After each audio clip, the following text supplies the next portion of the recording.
So yesterday, a pretty interesting story dropped from a former rioter, Barry Hawkins, and he talks about why he left Riot Games. And in this article, he goes into depth about the workplace environment at Riot Games. He talks about how there's sexual references by straight men towards other straight men and sexist and inappropriate language about women. Now, this was all a long time ago. It was early 2013. And so in the spring of 2013, this lady becomes the lead in recruiting, and they had a meeting with 160 people, all hiring managers at Riot at the time. They had 160 hiring managers at Riot. That's absolutely insane. They all got together, and Brandon Beck and Mark Merrill, who are the co-founders of Riot, shared some stories. And then Brandon was talking about how one candidate didn't take the offer initially, but they were really persistent and they followed up, and eventually they did take the offer. And based on how he didn't take the offer at first, but then eventually he came around, Brandon made the joke, no doesn't necessarily mean no. Now, if you guys aren't familiar with this phrase, it's basically a rape joke. If I was having a one-on-one conversation with one of my friends and he said that,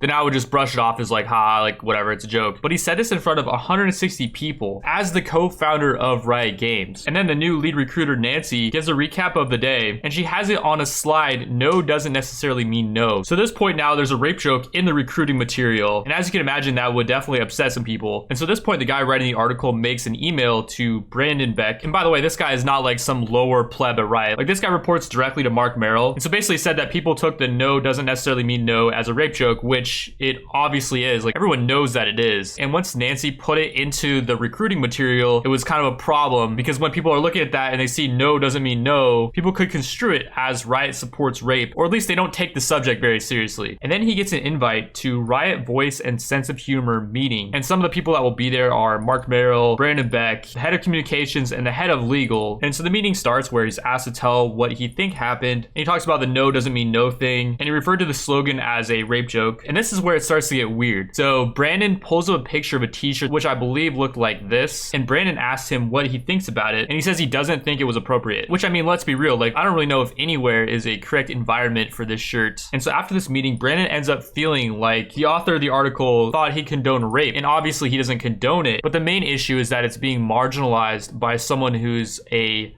higher up at Riot, and it just looks bad for the company. And then he starts talking about the business aspects of behavior and how having this no doesn't necessarily mean no slogan could potentially open them up to legal liability, which it definitely could. Brandon extended his arm past me and held up his hand in front of her and hushed her, saying, "We're not going to talk about that." And this article was only dropped about 24 hours ago, but Reddit is already making a huge meme about it, with this post getting 3.6k upvotes. Riot holds up hand and hushes, "We're not going to talk about that." And we also have the Just the Tip shirt meme here as well. And yeah, obviously that made a very uncomfortable situation. There's more talk about culture and some people being too sensitive. Now, this is the part that really bothers me, because in the game, you can literally get banned for saying the F word to someone, but there's an ignore function in the game. But when you're in a workplace environment where you're forced to interact with the same people every day, there's no ignore function. Like, you're forced to be around them. And a lot of you guys may not understand how a workplace environment should be, because I know a lot of the gaming audience could be potentially younger, they haven't really had a job, or they haven't been at a job for a long period of time. Like, for example, my first job was a cart pusher at Fred Meyer, and then for like 8 months I was a game tester. But at both those jobs, I didn't really feel a connection to the company, and so if I didn't like something, I would just have left. Well, when you start working for a company like Riot and you moved across the country to work with that company, and you're living in LA, which is where Riot is located, you got bills to pay, and in LA you got a lot of bills to pay. And it's one of those things where you start to feel like you're forced to be with the company. It's the same kind of thing with school. Like, if you live near a school,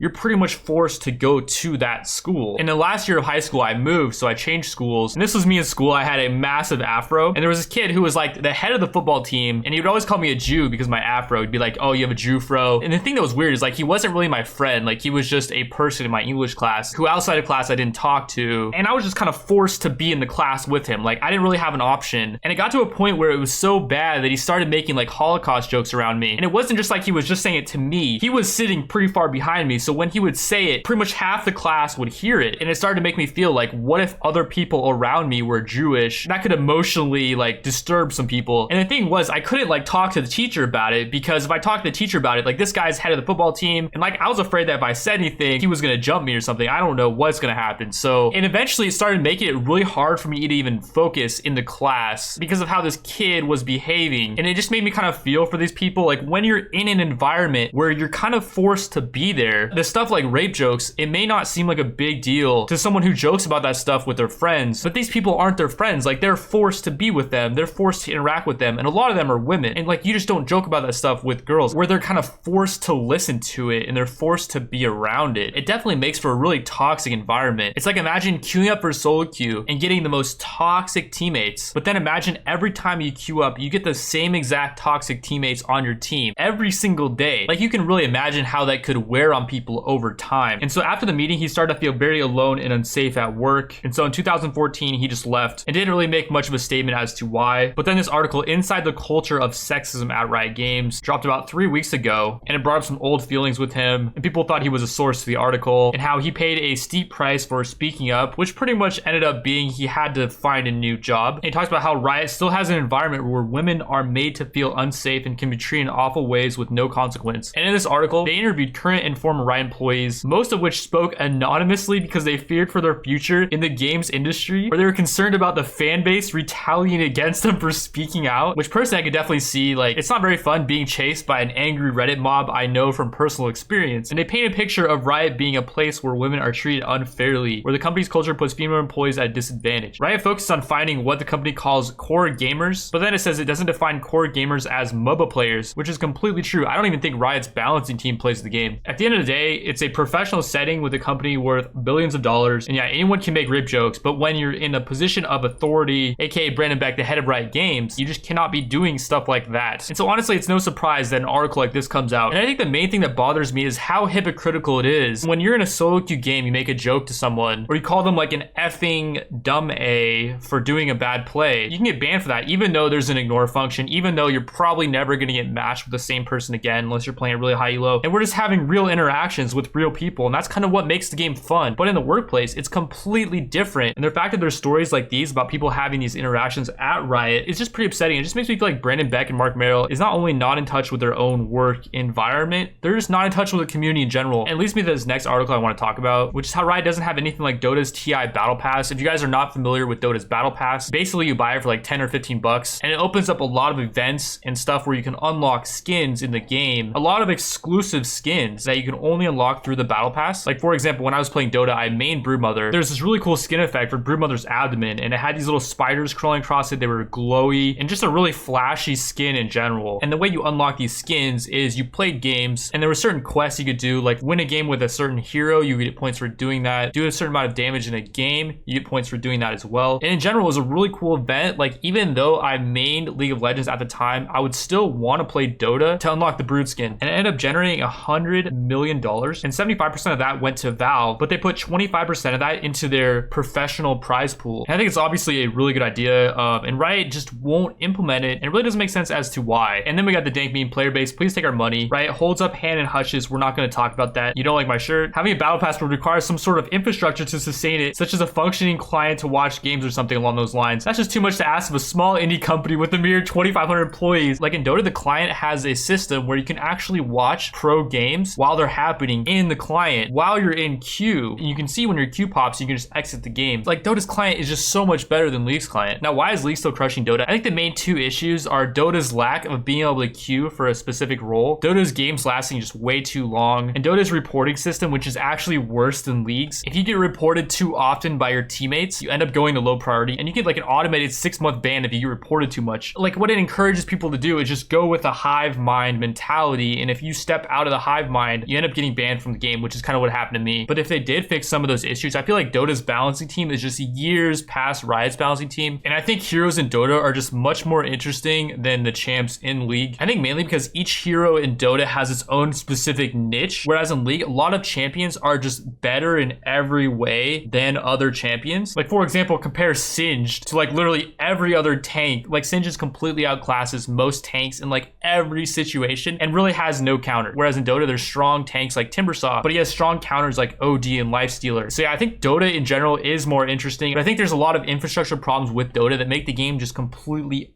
unplayable. Finally, we have 8.17 patch notes. Nunu got a complete rework. He now has an AoE cleave, so he can do camps like the Raptors. And I feel like it's kind of unfortunate League has come to this where every jungler needs to have an AoE clear ability or they just really can't jungle. And the reason why is because they added so many Raptors. Before it was just 4 wraiths, and so you could kind of single target them down, but now you need to have AoE. And so now Nunu becomes more viable now just because of that. I don't know how his gameplay is going to work, but I really think they need to lower the amount of Raptors that are at the camp. There's already way too much AoE in terms of the golems being insane amount of AoE, and the wolves are AoE as well. Like, chill out on the AoE. And he has 50 more attack range. Bard's R cooldown is lowered. Fiora has more crit damage on her E early on. Garen's Q damage is nerfed. Aurelia's Q damage to minions is buffed. Cassian's R cooldown early on is lowered, which doesn't really matter because if he's spamming R, he's going to run out of mana anyways. Kane's E duration is increased, and the movement speed is increased. Master Yi's meditate cooldown is lowered, and the damage reduction is increased. Okay. Rengar's R cooldown at earlier levels is lowered. Varus has less HP early on. They gave Wukong 8% bonus attack speed at level 1, which is interesting. I still think he's a terrible jungler because he has no sustain and his AoE is like pretty meh. They're nerfing Yorick's early game, which I don't really understand. Like, no one plays Yorick, and he actually requires a certain level of skill to be able to play properly. Another issue Yorick has is that he has no mobility, so I feel like even though, yes, his Mistwalkers are fairly strong, I don't really see the reason why you would nerf them. And if we go down the list of most popular top laners, Yorick is at number 20. He does have a 52% win rate, but his play rate is still really low. And if people aren't spamming him, I don't really see the reason to just flat out nerf him over the other 19 champions, which are being played more often than him. Stormrazor gets less crit damage when you're below 30% crit. The attack speed was buffed and the attack damage was nerfed a little bit. Duskblade proc damage was decreased. And overall, this is a very disappointing patch. The only real game-changing addition they're adding is the Nunu rework, but the rest of these changes really don't seem to have any direction, which I'm not really surprised about. It just kind of follows Riot's history of not having any direction with their patches, which should always be making underplayed champions more viable and carving out niches for each champion, which a lot of them just don't have. Like, for example, why ever pick Poppy over Singed? Like, you shouldn't. So it really contributes to this feeling where the game is just really stale. Like, I could probably take a break for like a year, come back, and I would still have the same 3 champions being dominant at top lane and really never have any reason to expand my champion pool past those 3 champions, making me never really feel challenged with the game. The only time I'm ever challenged is when I'm doing like a bravery challenge or something and I have to build like crit items or something like that. But as far as the game developers challenging me, I don't feel that, especially not with these patch notes. Like, it just feels so bland and just